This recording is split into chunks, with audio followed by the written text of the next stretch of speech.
Bien, Madame la Présidente, Madame la Ministre, Monsieur le Président de la Commission des Affaires européennes, mes très chers collègues, en l'état, l'ordre du jour du prochain Conseil européen ne mentionne pas expressément le numérique. Je dois dire, Madame la Ministre, que ça m'étonne, car quand je lis l'ordre du jour qui vise à assurer le suivi des conclusions de la politique industrielle, le suivi de la compétitivité et de la productivité à long terme de l'Europe, mais également la sécurité et la résilience économique de l'Union, je m'interroge parce que le numérique est bien l'épine dorsale de nos sociétés.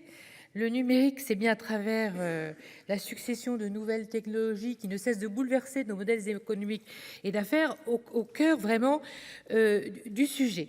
Je voudrais rappeler à quel point, sous la présidence de Jean-François Rapin, nous avons travaillé, Madame la Ministre, dans l'anticipation de l'adoption des règlements, les différents règlements sur cette régulation numérique, à quel point nous avons travaillé et formulé justement des propositions pour enfin asseoir une régulation européenne qui a tant fait défaut tout au long de ces 20 dernières années.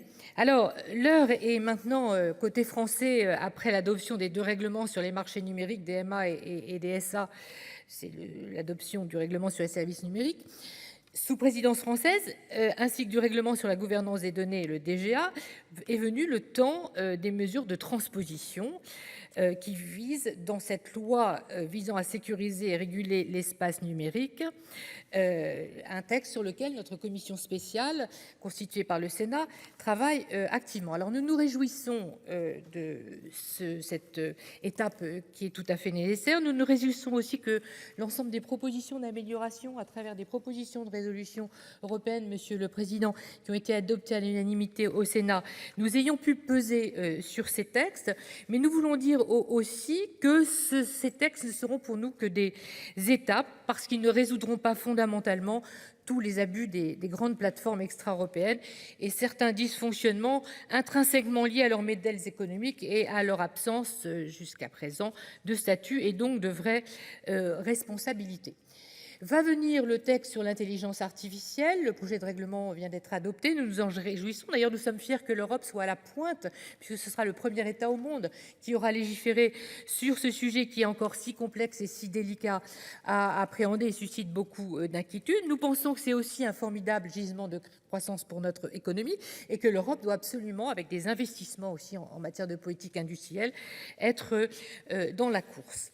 S'agissant maintenant d'un texte encore en cours de négociation, le Data Act, je voudrais faire quelques remarques, Madame la Ministre, et rappeler à quel point la donnée est l'or noir du numérique. Beaucoup de nos données, que ce soit nos données, les données de nos administrations, de nos entreprises ou bien encore de nos infrastructures critiques, sont extrêmement sensibles. Pour certaines, elles relèvent aussi de la sécurité nationale, voire du secret défense. Donc il est vraiment impératif qu'à la faveur de ce texte, nous changions d'approche. Nous pensons qu'il est important d'en profiter pour alerter sur les dangers du recours à des technologies extra-européennes pour le traitement des données. Je rappelle qu'on est toujours sous la coupe des législations américaines, notamment la loi FISA. Alors, tous ces textes de réglementation sont très importants, mais ils ne suffisent pas, Madame la Ministre, seuls à constituer une stratégie de reconquête de notre souveraineté, chère à Thierry Breton, cette souveraineté dans le domaine du numérique. Et nous nous interrogeons en réalité sur quelle est véritablement la politique industrielle en la matière. Nous avons aussi réalisé un rapport au sein de notre commission des affaires européennes sur le plan d'action numérique à l'horizon 2030. Nous avons pointé du doigt en réalité une absence à la fois de moyens et de vision stratégique pour le projet. On énonce par exemple, comme vous l'avez cité d'ailleurs en introduction, comme objectif la formation, mais on ne voit pas très bien comment, sous quel cursus, sous quelle modalité tout ça va s'organiser. Et on a l'impression que les États membres sont renvoyés à leurs propres responsabilités avec leurs propres moyens, avec des différenciations, un état d'avancement plus ou moins avéré selon les pays. En somme, un déficit de coordination autour de quelques axes forts. Nous pensons que le numérique, à cet égard, au cœur d'une telle politique doit être absolument affiché comme régalien, et que la politique industrielle dont nous aurions à nous doter soit le moyen aussi de faire monter en puissance une industrie européenne souveraine, en particulier une industrie qui nous assure à terme, petit à petit, une autonomie technologique maximale pour assurer notre souveraineté, assurer notamment la sécurité de nos données, y compris les plus sensibles. Alors bien sûr, le Data Act, il est transposé par anticipation dans la loi qui vise à sécuriser et à réguler l'espace numérique, dont on va débattre d'ici quelques jours. Il va permettre d'empêcher ce que les grandes plateformes verrouillent techniquement, juridiquement et financièrement le marché de la donnée dans des systèmes éco-propriétaires.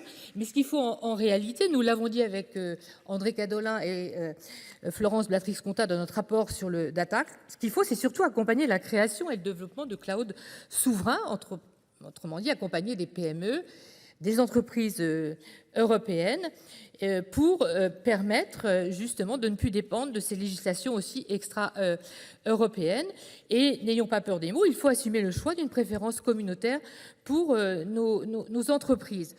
Je pense que les impératifs de sécurité nationale peuvent tout à fait justifier des exemptions aux règles de l'OMC qu'on met souvent en avant pour empêcher le recours justement à des dispositifs. Cyril Pellevat a évoqué le Buy European Act tout à l'heure, mais ça peut être aussi un Small Business Act.